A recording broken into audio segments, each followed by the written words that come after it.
How to manage account alerts notifications on Google Chrome mobile. Hello guys, in today's video I'm gonna show you how to manage account alerts notifications on Google Chrome mobile. First we're gonna do is go to Google Chrome and then click these 3 points here and click settings and then go down and click this one, notifications, and now go down and you will find this one here, account alerts.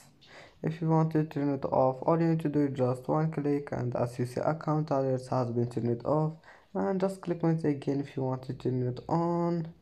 And that's it for today's video.